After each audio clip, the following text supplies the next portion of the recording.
This isn't the video I had planned on making this week, but I woke up with COVID for the second time, and the project that I did have planned just seemed like a little bit too much for my brain to fathom. So I dived into my sewing cupboard of doom and fished out another project, one that was a little bit simpler.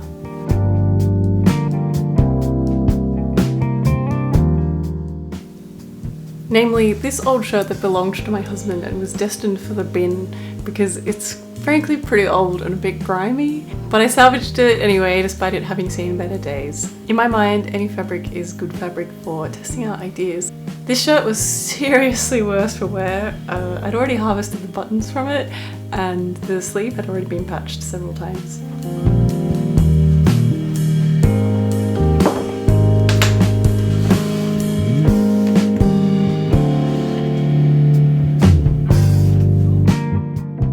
As with any self-drafting project, I start with a sketch. And today I'm making a little top out of this gingham check, which has an open back and fabric-covered elastic straps across the shoulders and across the back.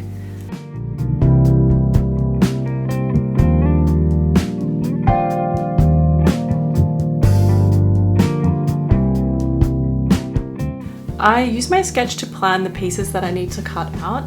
For this one, the upper front section has two pieces because it's going to be lined, and then I just need a big rectangle for the bottom piece, and then a few strips for the straps.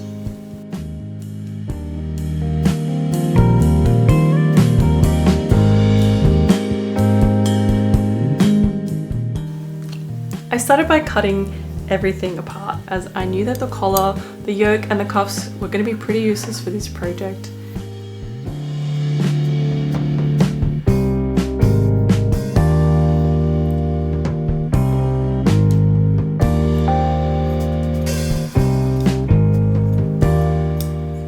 And here are the two front pieces and the back piece.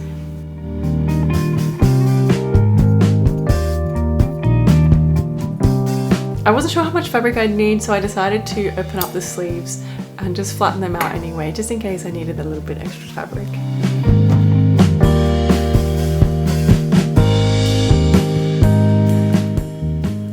I also unpicked the pocket from the front.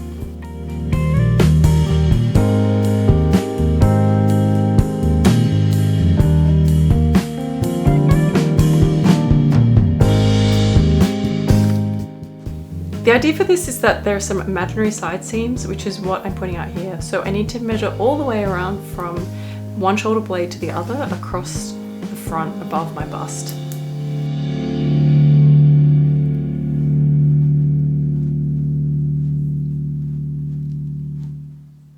And it got me a measurement of about 27 inches, which I added an inch to get 28 inches.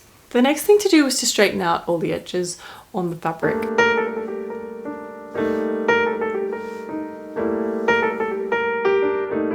When you're using woven fabric, there's a super easy way to do this, and that's just to make a little snip and then rip, and the fabric will give you a nice straight line because it'll rip along the grain.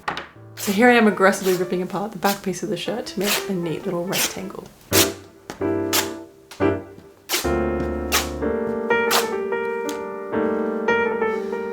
For one reason or another, I decided that the top part would be nice if it was cut on the bias. I wasn't sure, but I also wasn't thinking straight, so I just decided to do it anyway.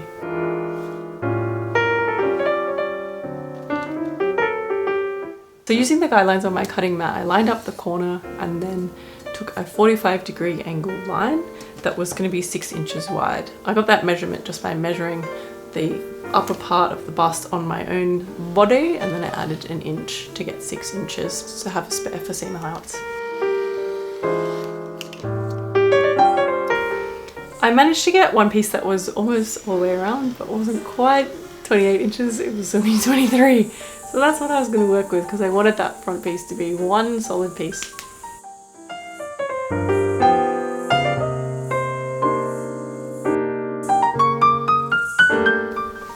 You can see here that I'm having a little bit of a crisis because after cutting everything on the bias, I was really worried that I wasn't going to have enough fabric to finish off.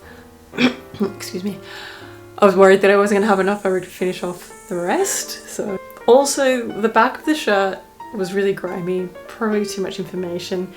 but it ended up being the only piece big enough that was going to fit across the front. So I do have one small regret of cutting this on the bias, because I probably could have ended up with a nicer bit of fabric for that front upper bit, the bit that's on show all the time, if I hadn't cut this on the bias. Whoops! Next up, I made some rectangles out of the front pieces.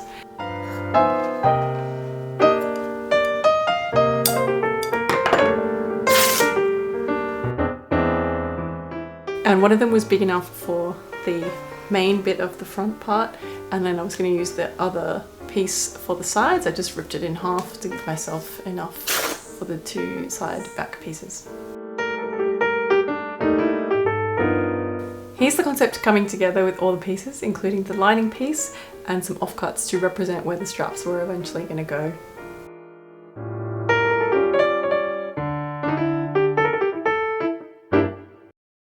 The most involved part of the project was doing the upper bust part, so I'm going to talk you through the lining and the straps first, and then the rest is kind of pretty straightforward.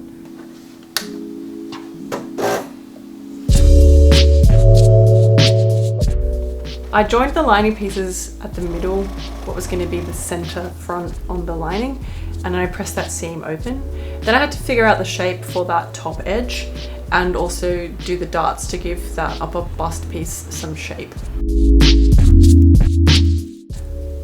Using measuring tape on my own body, I measured that I was going to need about 4 inches from the center to the point of the dart, which is basically where my nipple ends up, and so I marked that on the front bust piece just from the fold.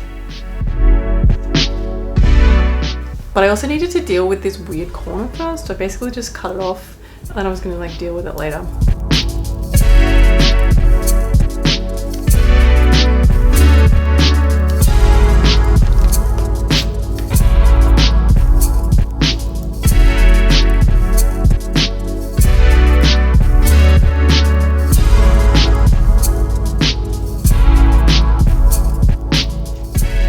And then for the darts, I marked 4 inches from the center line and then 2.5 inches from the bottom raw edge of the fabric. And then I took those lines out just to where the markings were on my cutting mat. They ended up being 2 inches apart. So I just marked those two, and I also marked the center line, which is where the dart is gonna end up meeting. Does that make sense? I hope that makes sense. I was basically just going by feel here, and that sort of measurement just seemed to work with the shape of my own bust, but your darts might need to be different if you're following along at home.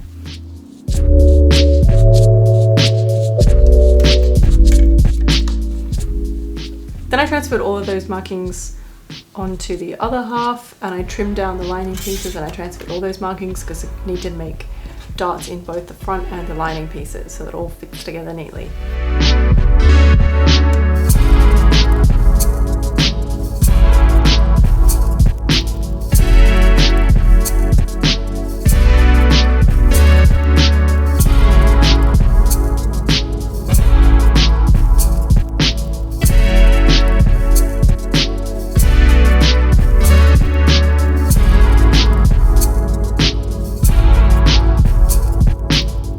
I apologize for using blue chalk on blue fabric for this project. I'm going to try and find some different coloured chalk for the future so that the contrast comes up better on the camera.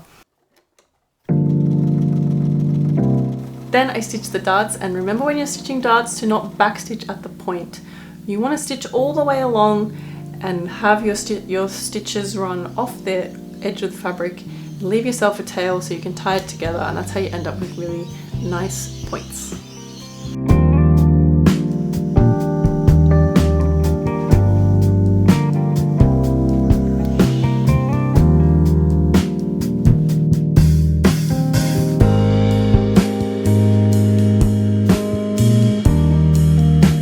With the darts done, it was time to move on to the straps. I'm using 1-inch braided elastic, which is just what I had in my stash. I wanted them to be thinner, but that's all I had to work with, so I just decided to go with it. And I'm going to cover these with fabric so that I get this cute little ruched look. I cut 4 3-inch wide strips out of the sleeves, 2 for the shoulders and 2 for the back, and then I stitched them all the way together. I made them 3 inches so that I could use use a 3/8 of an inch seam allowance, so that would give the the elastic inside, because it's 1 inch, so you need at least 2 inches to get all the way around, plus some seam allowance. But then you also need a little bit of extra space so that the elastic has room to move without grabbing on the fabric surrounding it a bit too much. So I also stitched them and then I trimmed off the excess on the inside.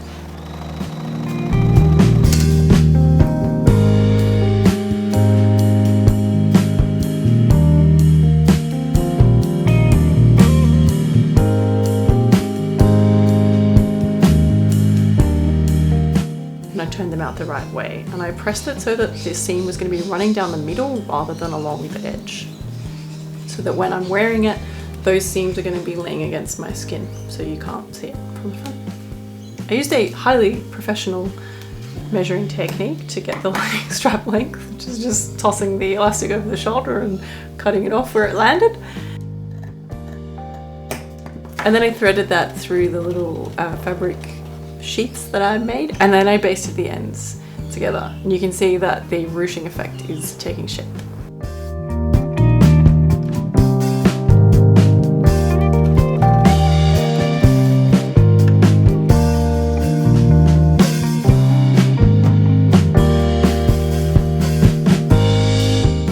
I started pinning on the straps to show you guys how to put all of this together, but this is the wrong way to do it. Do not do it this way. Eventually my brain kicked in and I realized that what I needed to do is actually have the straps so that all the raw edges were running along the same line as each other, and then the strap is kind of sitting inside the front piece and the lining piece with the right sides facing together.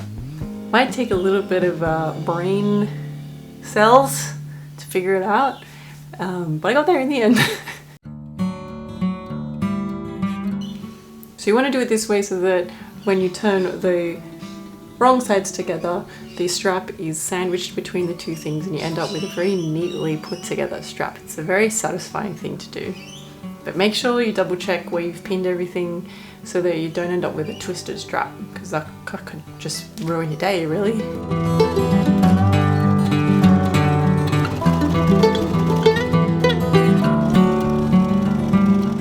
And then once that was all pinned, I stitched along the top, and voila, here is the top already taking shape.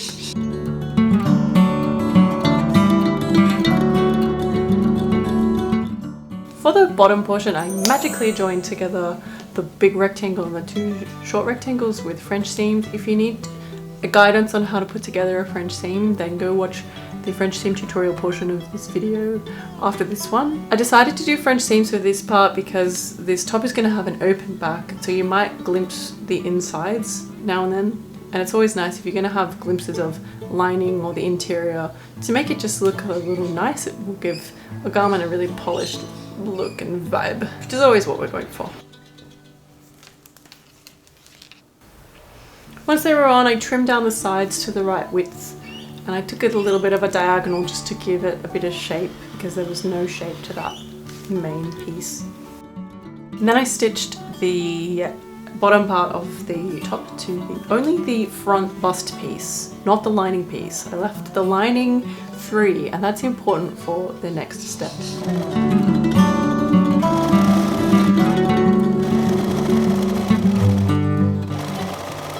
I did a 1/2 inch seam and then I pressed it up on the inside. And here's the important part. With the lining loose, what you can do is that you can then turn up the raw edge of the lining and press it. And then when you put it all together, you can top stitch or stitch in the ditch along that line. And what happens is all of those raw edges will be neatly encased within that lining piece. So you don't have to worry about finishing off your raw edges with a zigzag stitch or a serger or overlocker. It's very neat and tidy. I really like this way of putting together a top.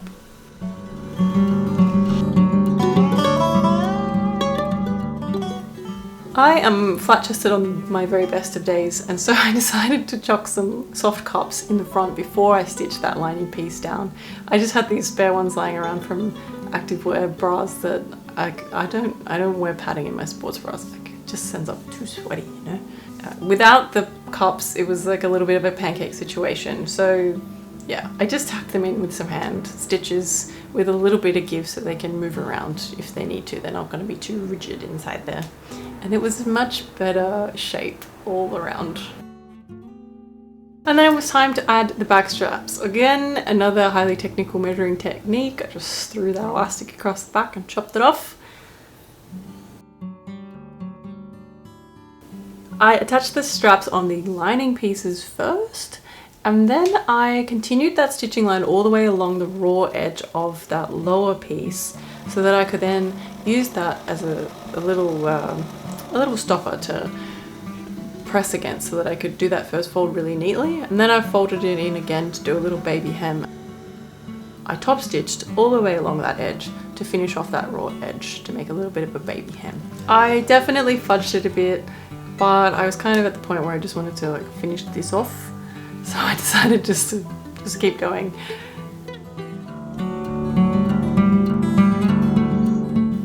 To finish off the top, I did a little baby hem on the bottom, and I added a gather and a bow on the front.